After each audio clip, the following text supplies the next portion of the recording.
Hi, this is Mariah Gullo from The Hollywood Reporter, and this is Meet Your Emmy Nominee, and I have Mindy Sterling with me today. Hi. Hi, Mindy. How are you? I'm good. How are you? So this is a very special Meet Your Emmy Nominee because this is a very unusual thing. You are nominated twice in the same category.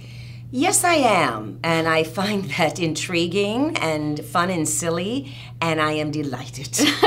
Can you take me through how you found out about the double nominee?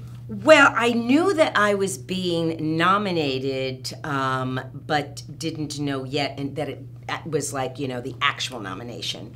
And I was on a plane. I was coming back from Vancouver, and I was working.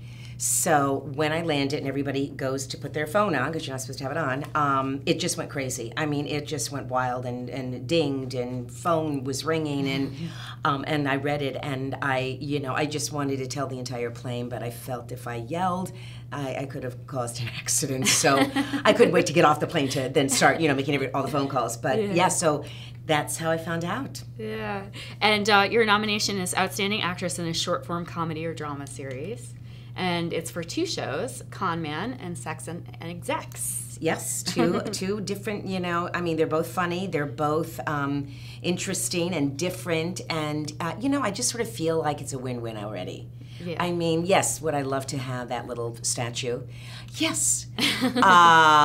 But my goodness, I got nominated twice. I'm up against myself. It's so bad crazy. Or good or indifferent. I don't know. It's just kind of a crazy cool thing.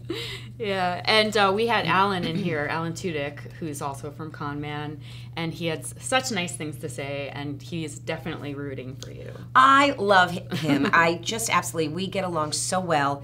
I am so glad that he brought me on board and to be a part of his show. I love the concept. I love the idea of it. And he's just a lovely man, and I, too, would love to see him get it so we can get it together and then be a big phenomenon. So let's talk about Con Man first.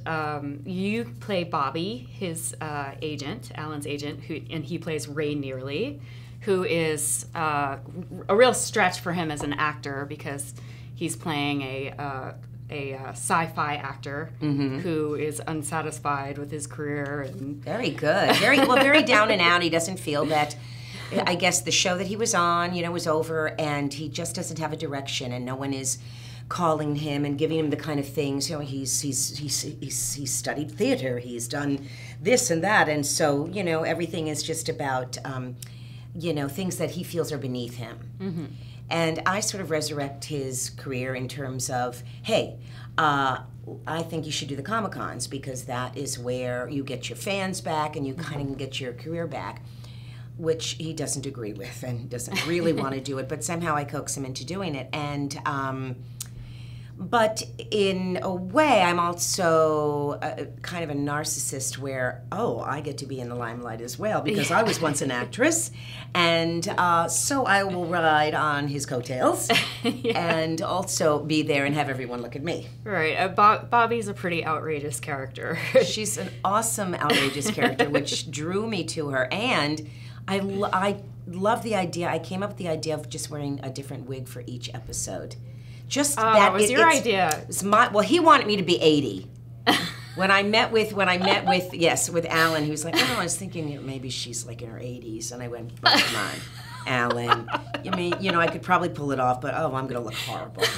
And so I got him to sort of stretch like maybe early 70s, which is a huge stretch. And but I think I just coaxed him away from it. Well, this is what I think she should wear, and maybe she'll have different wigs on for every, there are people that are like that. Maybe she has really bad hair and she's got a disease, and so she just keeps putting different wigs on and different looks, and he bought it. When I was watching the show, it is because you're wearing different wigs. At first, it's kind of disconcerting because you're like, oh, who's this new character? Yeah, oh, really? And it's Bobby. and nothing is ever brought to the attention. It's just who she is. Yeah, it's just, Absolutely. It's like putting on a pair of earrings. Yeah.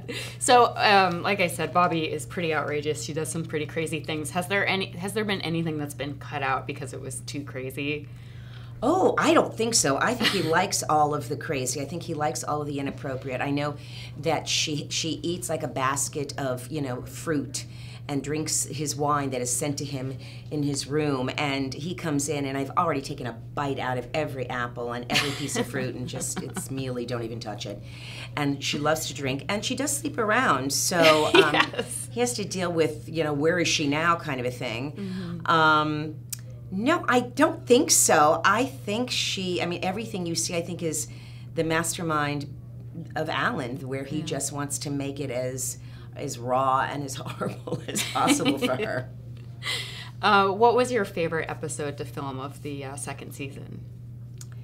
Well, I'm in 2 different outfits. I am in a flamenco outfit in one thing, trying to allure and meet this director that is hired, Ray, to do something. Of course, I would like to be a part of it as well. Yes. So I, do anything to get his attention. And then I switch to the cabaret outfit. She has just absolutely no mind as to what is appropriate, what is not. And he is trapped in hanging on to her. We did that, and then we also did the musical, the Of Mice and Men musical with Lou Ferrigno and me as is the young girl, the young ingenue. And so I got to sing, so that's fun. But yeah, it's crazy. That was really, amazing. Do you think that there's like this real balance of like the satire and surreal? Where does your comedic style originate from? Wow. I grew up watching Carol Burnett, Lily Tomlin, everybody from Laugh-In. But my dad was an actor, and he was a comedian, and he was a singer, and he was a performer. So I knew I got a lot from him. Yeah. I have a very animated family. My mother was as animated and very emotional, and I was like that. But I'm sure I, took that on from my dad. But those were the influences in my life, was those kind of people that, you watched and made you laugh, and you thought, I want to do that. I think I can do that. So, yeah. That's wonderful. And I was shy. Yeah. I think having, like my dad, having that kind of personality, I was a little intimidated. And when I said that I wanted to act, and how he, you can tell he was incredibly pleased, but he was very, very rigid, about what I should do. And I remember at 13, he said, if you do Shakespeare, then you can do anything. And I'm thinking, at 13, I don't want to do Shakespeare. I don't even want to do it now. And I remember on Saturday, I had like an acting teacher that would come over to the house, and we would work on Shakespeare, which was horrible for me. I was terrible. I never did my homework. And at one point she finally said, you know what, Mindy, I don't think this is your thing. I'll talk to your dad about it. So I got out of it. But I think he was proud of me, but I think he wanted me to go beyond where he went. And so I think that he would be delighted all this going on. It would make him very happy. Yeah. What did it take to kind of bolster your courage as far as your acting career? Like, when did you kind of feel that you turned over from kind of just being under your father's shadow to like coming into your own? Was there like a moment? I don't know if there was a moment. I know that, I did theater, local theater in Miami, Florida, where I'm from. So I did a lot of theater there. I didn't really do any television or films. I didn't really have an agent because I was young. I left Miami when I was like 22 or 23. So when I came out to LA, that's when I got, heavily involved in the profession of it. I think for me, that gave me such confidence and such the tools that I needed to do what I do in this business is working at the Groundlings and being a part of going to school at the Groundlings, studying with the Groundlings, being a part of the company. That's my family. That is where I really did get courage, and I really did take risks, and I became a teacher. All of that, it's still implanted in me. I love improv to death, and that's like my home away from home. Oh, wow. Yeah. What's your favorite thing about improv? Is there like a certain exercise that you really like to do? I know that there's a lot of different types of improv now. And I know the Groundlings has kind of their own specified Well, I type. think everybody, yes. I mean, I know the Groundlings were really, we really teach the art of character acting. So that's all about, really where things and information comes from is through the character. And because I'm a character actress, that is, that's my home. That is where I'm not witty. I'm funny, but I'm not witty. I don't come up with funny, quick little, jokes. I just do what the character would do or how we work together. And, if I was your mother, I know how to be that way. I can be overbearing or disruptive. So for me, it's really just behavior. And how you deal with whatever information that they give you. I find that very exciting. Is there a character that you've ever kind of drop into all of the time? Yes. Well, it's my Jewish mother, which my mother was never this Jewish, but my grandmother was. My step grandmother was. It's like a sort of a second nature thing to me. I mean, that people think that I'm from New York. And I'm always like, well, I'm from Miami, same thing. All the New Yorkers come out there. So that's easy for me. But I love different character stuff. I love putting on a wig. I love putting on an outfit. I completely change. I love finding out, who these people are. And that's really just from observing and being around. I mean, be careful. I may do you someday. But in a very endearing way because you were so beautiful and wonderful. Thank you. But that's what fills me. Yeah. Oh, that's awesome. Yeah. So let's talk about your other nomination, which is Sex and Execs. I don't know why I have a really hard time Everybody saying does. that. Sex and Execs. Everybody does. It's not sex and X's. It's sex and execs. Yes. Now, you have a stellar writing cast on this. Can you talk about the writers on your show? Well, yes. I mean, they worked on Golden Girls, on Roseanne. Stan Zimmerman created this show and co-wrote and directed it. And Stan and I go way back. We did a play together out here many years ago. It was our first sort of coming together. And when we worked on this play, it was Gemini. We instantly became this like, oh my God, we could never do anything without each other. So, but we have. But he directs a lot of theater, and I love theater, so I've done some stuff theater-wise. And so we just have this wonderful relationship. And when he told me about this part, Shirla, I thought, oh my God, how fun. And the older, more wiser, more veteran of the office. I'm the secretary, and have been around a long time. I do what I need to do. I know how to get what needs to be done.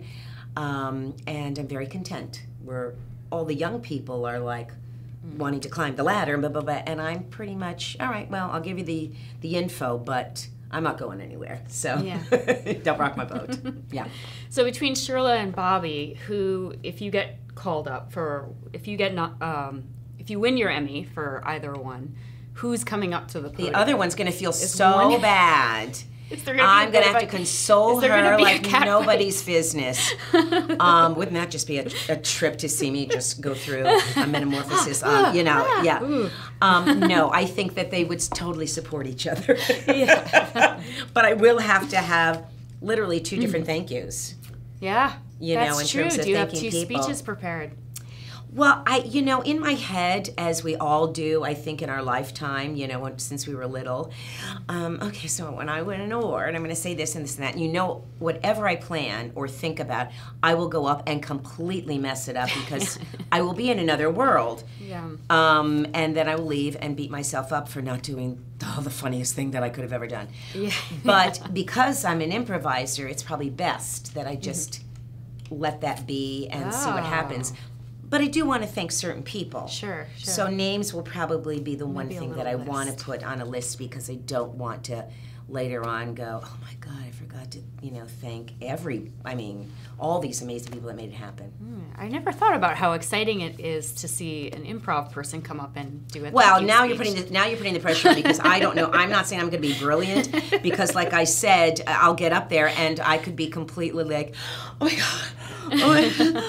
Just a blabbering mess, but it'll be interesting. Yeah, I'm sure it'll be great.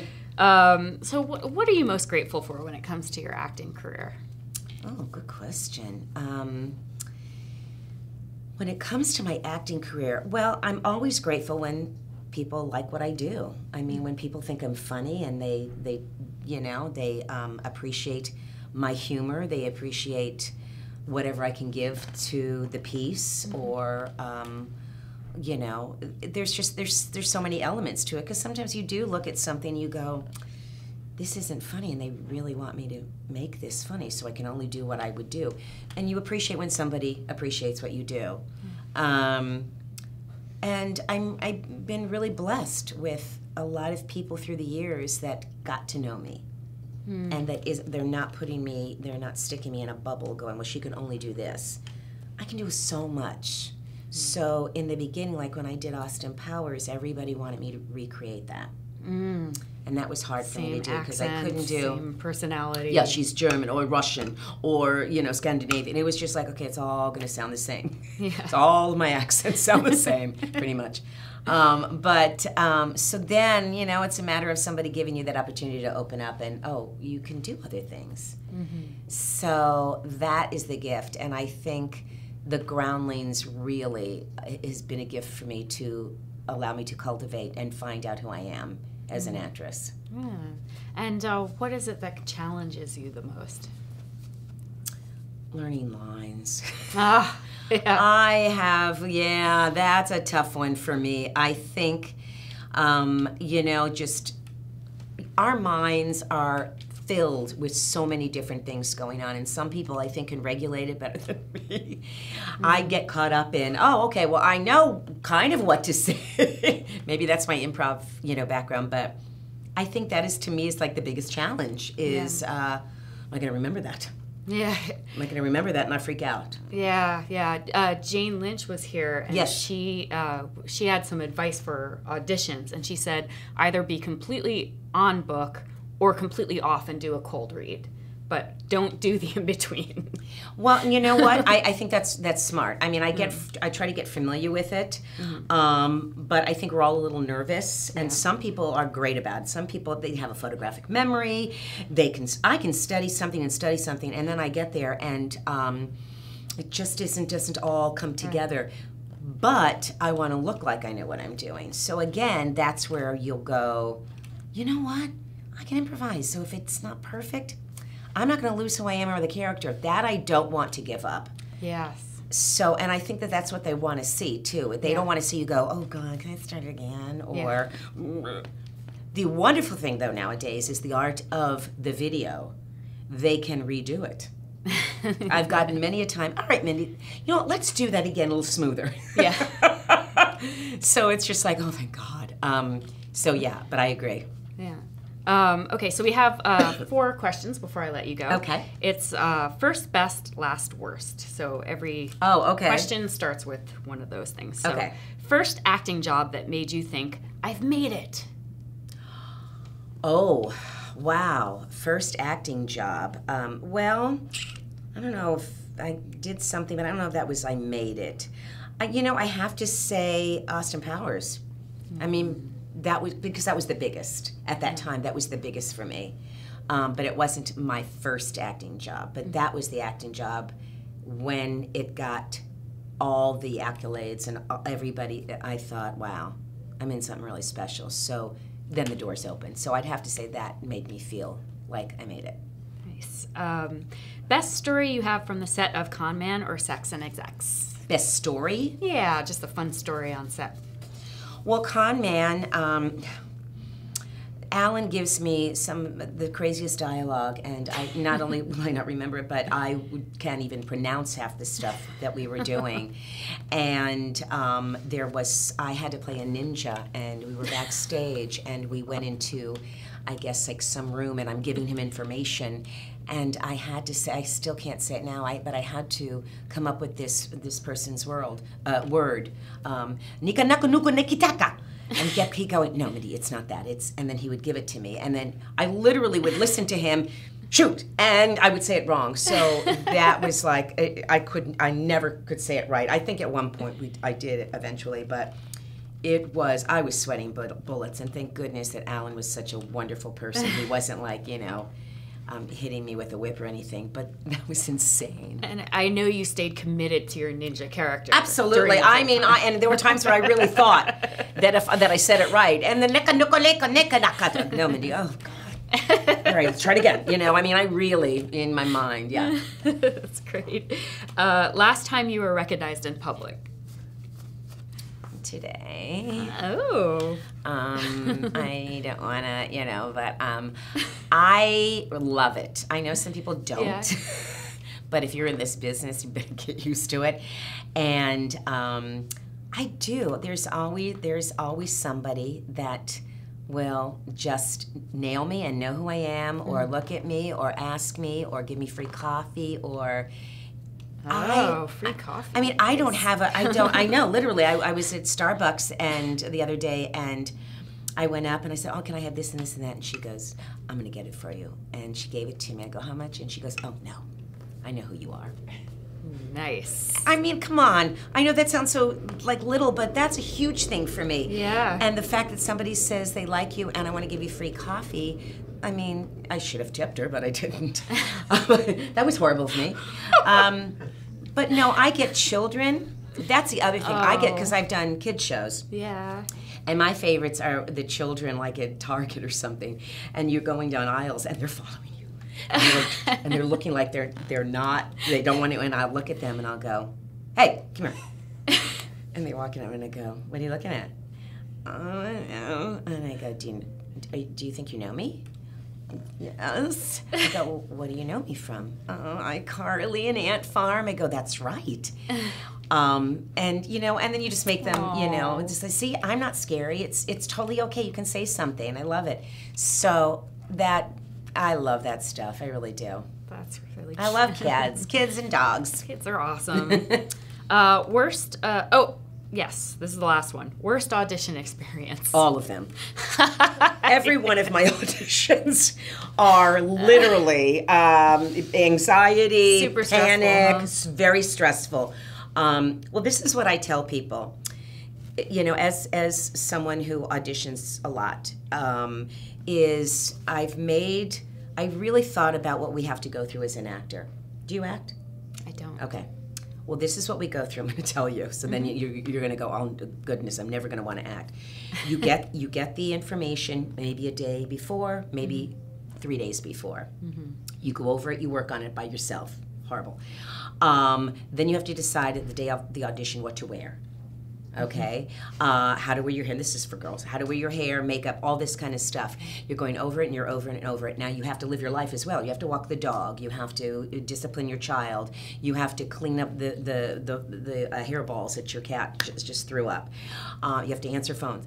Then you drive in traffic to the audition.